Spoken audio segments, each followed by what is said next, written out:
We've got a great topic today. We're going to dive into some of the OSHA requirements for businesses. We've got Penelope Leon from the Heartland Workers Center joining us.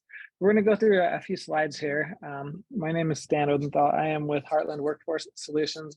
I'm their Director of Business Relations. I've also got Jasmine with me here today. Do you want to introduce yourself, Jasmine? Yeah, hi everyone. Thanks for joining us on this snowy day. My name is Jasmine. I'm the Business Services Coordinator at HWS. Cool. And we do these Better Business workshops every third Thursday of each month from 1 o'clock to 2 o'clock.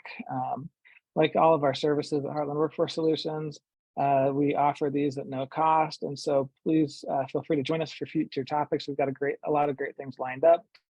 Also, you can check out some of the past webinars on our website as well, which there's the link on your screen right there. It's hws-ne.org.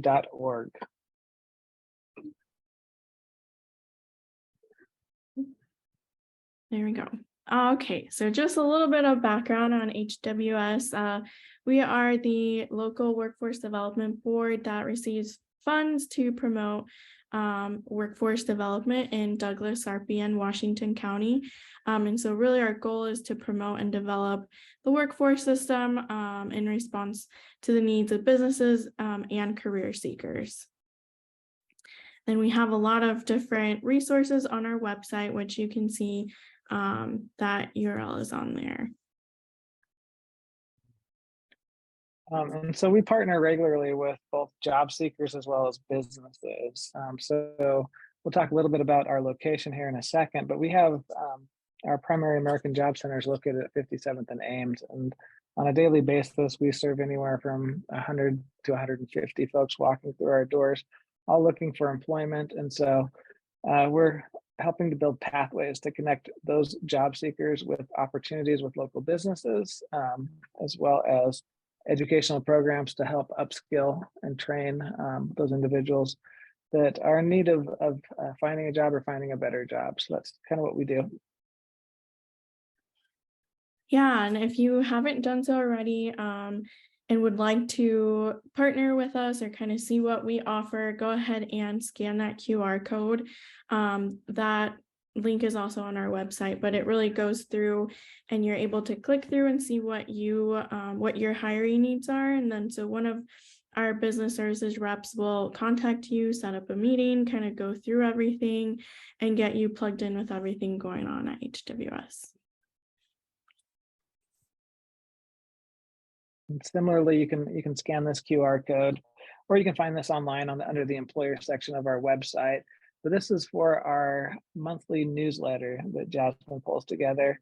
This will highlight all of the upcoming events, opportunities to connect with us as a business, whether that's through career fairs or employer spotlight events or other events and activities that promote career pathways. And also, we do highlight some of the partner programs that are on site, as well as some of the people that you might work with at Heartland Workforce Solutions.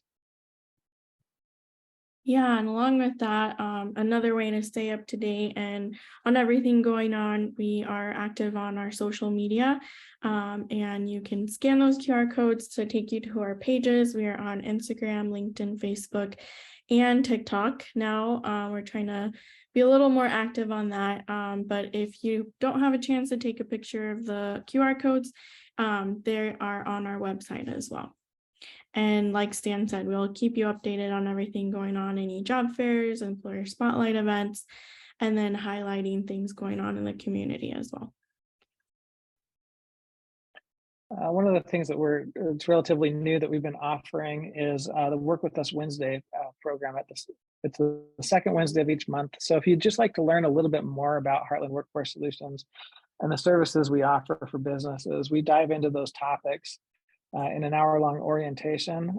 These are free to join. You can join any month. Our next one is Wednesday, April 12th. If you want to join us for that one, feel free to sign up by scanning the QR code or checking that out on the homepage of our website. And if you want to join us for more than 1 month, then you can absolutely do that. So go ahead and sign up for April, May, and June if you'd like.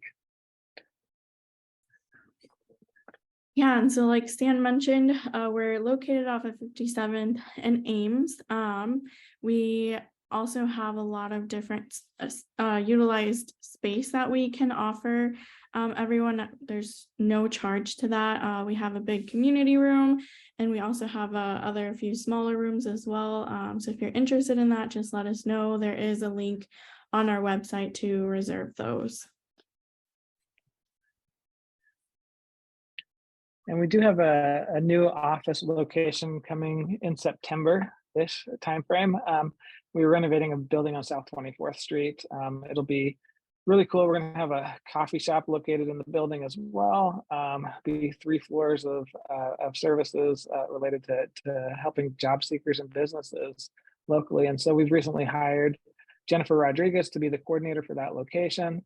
Her email address is on the screen if you have any questions related to that. But hopefully we'll be seeing a lot more progress coming soon with the construction of that and with the renovation of that building.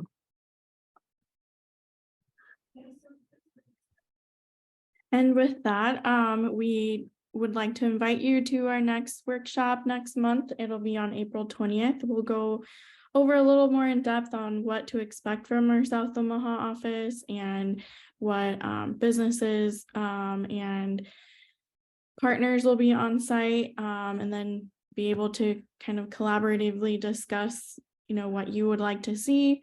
And so we'll dive in a little deeper next month and answer any questions you may have. And then with that, we're going to hand it over to Penelope here in a second, but I wanted to let everybody know that there's a few different ways that you can ask questions during this conversation. You can use the chat feature at the bottom of your screen. You could also use the Q&A as well in your bottom menu. Or you can raise your hand. There's an option there to raise your hand. Since we are on the Zoom webinar platform, that's the only way that we'll know if you have questions for us. But both Jasmine and I will be monitoring those questions, so feel free to ask questions as we go. Also, there is the closed captioning option if you'd like to utilize that on your screen, which you just click the show captions button there at the bottom. So with that, we're going to hand it over to Penelope, and we can all learn a little bit more about OSHA compliance. Hello, good morning. Let me share my screen. Here it is.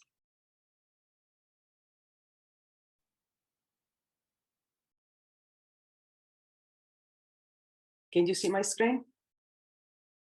Yes. Okay, perfect. So I'm Penelope Leon. I work for the Heartland Workers Center. And today we're going to talk about OSHA responsibilities for business owners. The Heartland Workers Center is a nonprofit organization, community organization, and our mission is to develop and organize leaders, foster civic engagement, and promote workers' rights in Nebraska's immigrant and underrepresented communities in order to build power and create change. Our values are solidarity, social justice, diversity and inclusion, equal rights, and cultural respect. Our iron rule is don't do for others what they can do for themselves. If they don't know, we teach them. If we don't know, we learn together. Our programs are leadership development, civic participation, and workers' rights. And part of the Workers' Rights program, there's the Health and Safety Training Institute. And this training institute is, the mission is to promote safe and productive work environments with trainings and a presentation like this one. We do bilingual OSHA trainings, we promote labor laws, obligation and responsibilities, and also we provide English and Spanish learning classes to companies with a special vocabulary that they can use at work. Let's start with the workers' rights presentation. As employers, we have obligations with the laws to comply with, and all workers have the right, regardless their immigrant status. First, we need to know what is the difference between an employee and independent contractor. An employee have a set schedule, is paid by the hour, receive direction on how to do the job, contribute no investment into business. Sometimes we even bring our own pen and notebook, but it's supposed to be provided by their employer. And we receive most of most of our work from one company or an individual. The subcontractors, they own and operate their own business. They work on their own schedule, bid on projects. They are paid by the projects. Possibly they incur in an economic loss and work for various companies through the year. And the difference is, the most important thing is how you do the job and not how you were contracted. The Nebraska Department of Labor, it called it misclassification, when you contract a subcontractor and then you treat it like an employee. That is called misclassification. And then they also ask how many employees I need to have to start complying with all these laws. And in the site of the Nebraska Department of Labor, it said that it will start with 1 employee. And OSHA said that if you're a handyman and you are by yourself, OSHA laws doesn't apply to you. But if you invite someday or one day to a person, to a friend or a family to help you with the job, in that moment, you are an employer and your family or friend becomes an employee. And there are several federal and state agencies who protect these rights. There's the National Labor Relations Board, the Department of Labor with the Wage and Hour Division, OSHA, that is part of the Department of Labor, and the Equal Employment Opportunity Commission, that is also federal. And we have here in Nebraska, state Equal Employment Opportunity Commission too. Also, we are talking about rights, but most of the time we get confused in what is a right and what is a benefit. So I'm going to give you some clues, and you will let me know if you think that's a right or a benefit. You don't have to answer, I will answer myself. Okay, the first one is protection against discrimination. Discrimination, see, that's a right. Paid vacations, that's a benefit. That means that there's no law saying that that the employer need to provide paid vacations to employees.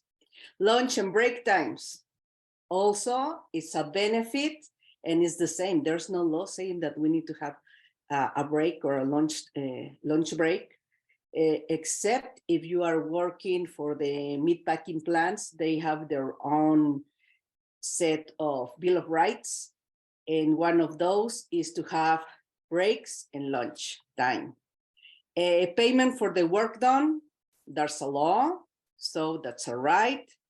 Paid sick days or sick days to be paid, that's a benefit. A retirement plan, benefit. Freedom of speech, that's a law, that's a right. A guarantee of working hours, that's a benefit. A safe and healthy workplace, that's an OSHA law, so that's a right. Double payment during holidays, that's a benefit. And workers' comp, if you are injured at work, there's a law, so that's a right. So as you can see, first we need to know what are our rights against what are benefits. And if it's a law, then it's a right. We are going to talk about OSHA, and one of the rights that OSHA gives to the workers is the right to work in a safe and healthy environment. OSHA started in 1971 after it was created, the OSHA Act in 1970. And the mission of OSHA is to save lives, prevent injuries, and protect the health of workers in the United States. How OSHA carry its mission?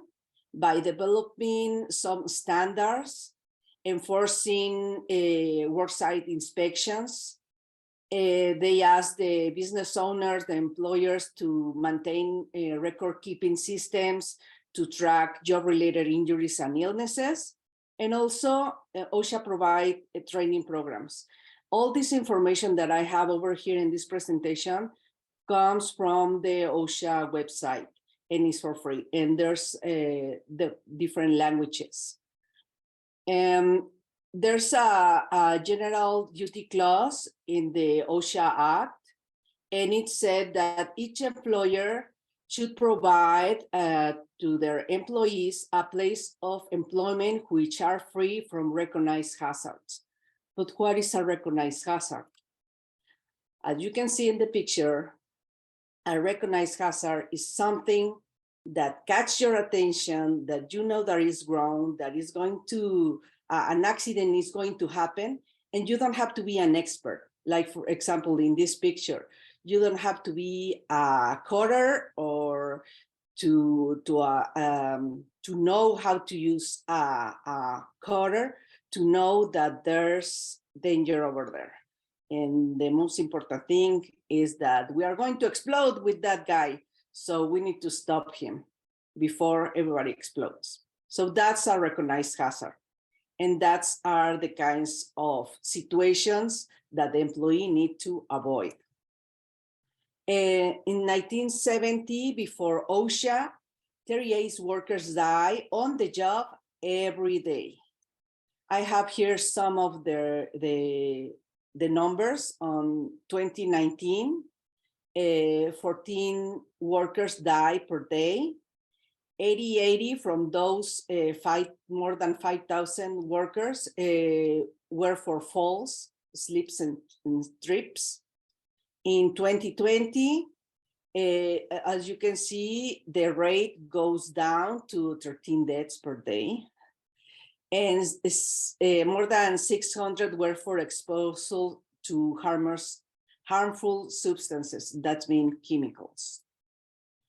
And why these deaths still happening is because we have unsafe practices. We don't follow OSHA recommendations, OSHA programs. We don't take care of our employees, and that's why they do the job what they're not supposed to do it, risking their self and their lives and also our own business. OSHA gives us 7 responsibilities related with health, safety, and the workplace. The number 1, we already talked about that, to provide a workplace free from recognized hazard that could cause injuries or illnesses to the workers. As you can see in the picture, it's a restaurant, and the employee is exposed to trips hazards and also to health hazards because there's a lot of trash over there. There's a lot of things that are not okay in that place of work. And if you can see, there's a mat, so maybe he's not going to sleep, but he can trip. Number 2, provide ongoing training required by OSHA standards. And very important, in a vocabulary everybody understand. If most of them speak Spanish, for example, then you need to give the training in Spanish. And number 3, provide and pay for personal protective equipment. And I will add adequate protective equipment. As you can see on the picture of the left, there's some ladies using glue to put some sneakers together, and obviously the masks that they are using are not adequate for the glue vapors. And on the right picture, you can see that this cleaning person is all equipped with gloves, goggles, and also there's something else. He has a procedure. You see that he is pouring that chemical close to the bucket and not from the top. That means that they have a safety procedure to avoid spills. Number 4, keep records of injuries and illnesses. And by OSHA law, if you have more than 10 employees, then you need to provide a OSHA 300 form every year where you put all the injuries and illnesses that happen that year at work. And number 5, when required by OSHA standards, provide medical exams, provide workers access to their exposures, and provide medical records. And for example, that means that if your employees need to use double protection, double hearing protection, like in the picture, that means that at the end of the year, you need to send them to a hearing test to check if they lose their hearing because of work, or is just they lose the hearing in a normal range. And number 6, post OSHA citations and abatements, verification notices. If you have a citation, you need to post it, leave it over there until it's abated. I found this is fresh from the website from OSHA. There are different types of violations. There are the serious, other than serious, and the posting requirements. And all those, the maximum penalty is more than 15,000 per violation. Failure to abate is another more than 15,000. And if they find a repeated violation or a willful violation, then the amount goes to 156,000 per violation. So we don't have to have violations. These are the top 10 most frequently cited violations in 2021 is the most recent one that we have. As you can see on the first picture is fall protections in construction. The second one is respiratory protection in general industry, ladders in construction, hazard communications in general industry, scaffolds and platforms in construction. Then on the bottom, you can see the training, fall protection training in construction, logout and tag out in general industry, face and eye protection in construction, mobile equipment in both general industry and construction, and machine guarding. That's the last one in general industry. And the last one, we have number 7, not discriminate against workers who exercise their rights. We have an office here in Omaha, OSHA office in Omaha. It's in the Regency area. They also speak Spanish. We have the website, and you can find all the information over there. There's also different kind of languages that you can choose. We have the Nebraska Department of Labor. The office is at Lincoln.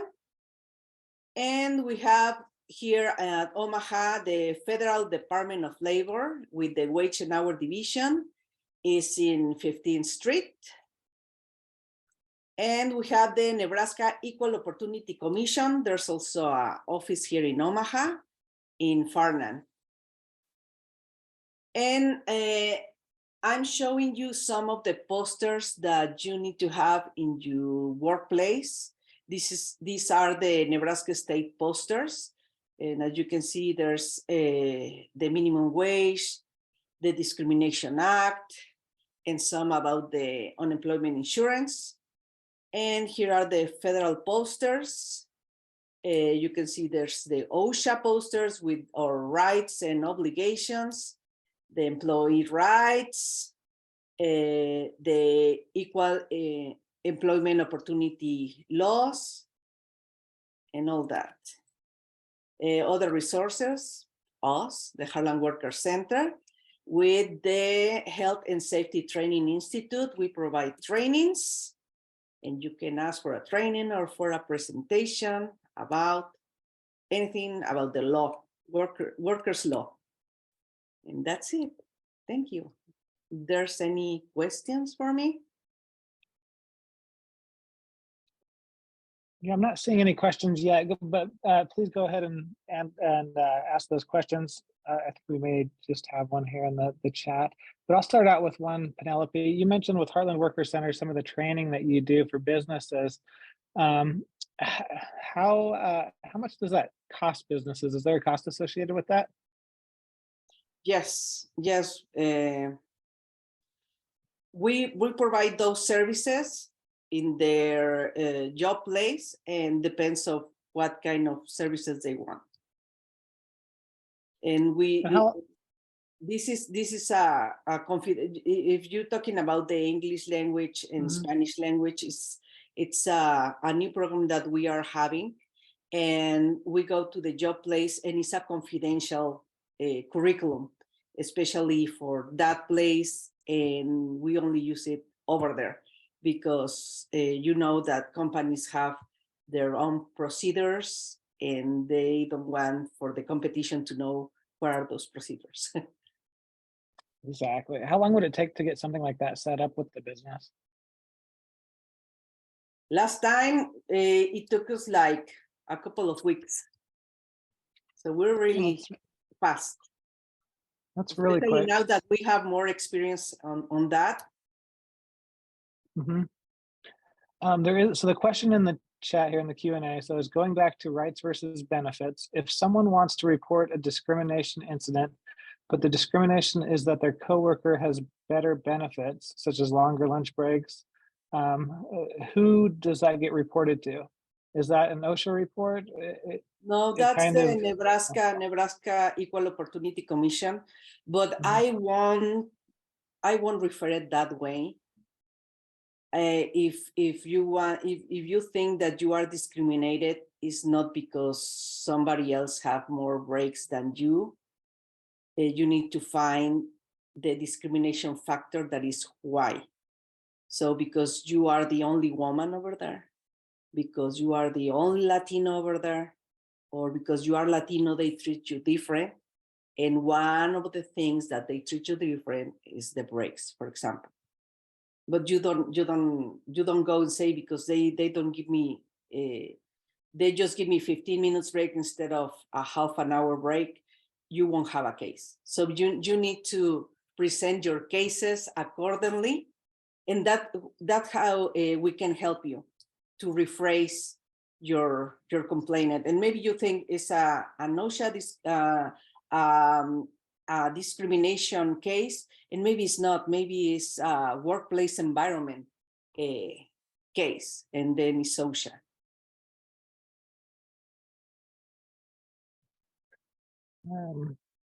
Now we often hear about OSHA 10 classes and OSHA 30 classes. Could you kind of just do a brief summary of what those are and why they're important? Yes, the 10-hour OSHA classes, there are for construction and for general industry. You can have it in English or in Spanish, but not simultaneously. It needs to be one group who speaks only English and one group who speaks only Spanish. You are going to learn the basic stuff, safety stuff in those classes, in those 10 hours.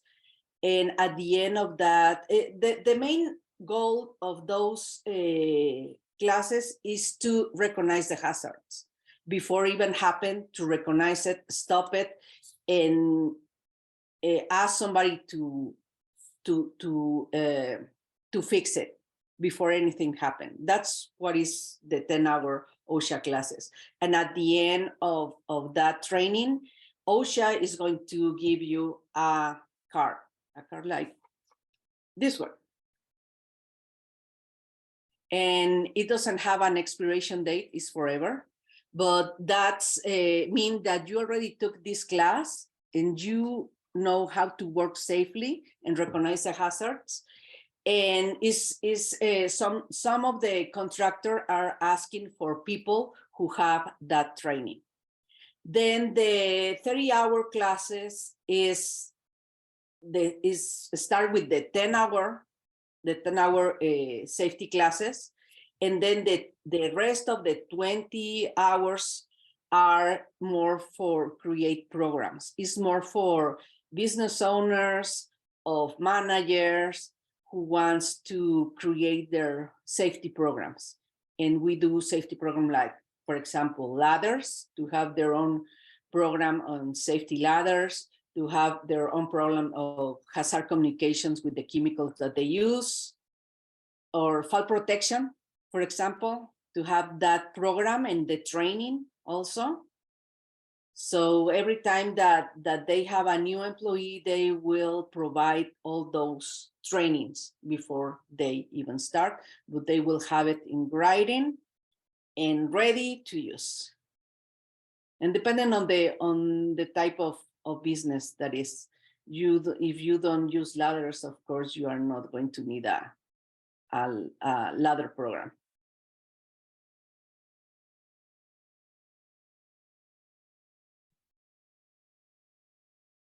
I'm not seeing any other. Wait, is there another question? Yeah, there's one more. It said, could someone test out of some of the hours required for OSHA 10 or 30 class, or is the actual time spent in the class a requirement? Yeah, it's a time spent in the class, and actually it's not a 10-hour class because of OSHA regulations. We need to give at least half an hour of lunch, and every 2 hours we need to do like 10 minutes break at least. So that's at the end of the training, it's around 12 to 13 hours. And we do it in 2 days, and it's better if it's the next day. I mean, one day and then the next day. We cannot do 10 hours in one day because social regulations. There's no more than 8 hours one day, and then the next day is half day. That's what we provide the OSHA trainings. We used to have a client who wanted to part it in 4 hours every time, and we did it. We can provide that to see what are their schedule, and we can provide that. I have a quick question. Do you think that this opportunity of giving the OSHA class in another language is being utilized enough in Omaha, or do you think that there are a good amount of employers that are using that resource?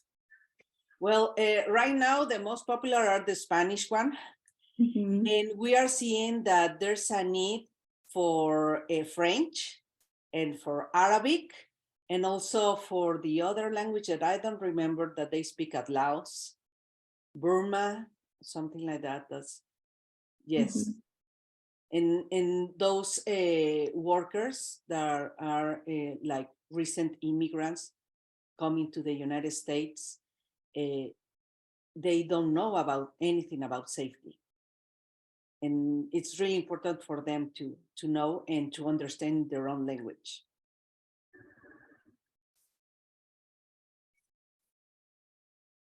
Karen, yeah, that's Karem. That's the language in Laos, yeah. Awesome, thank you for answering that.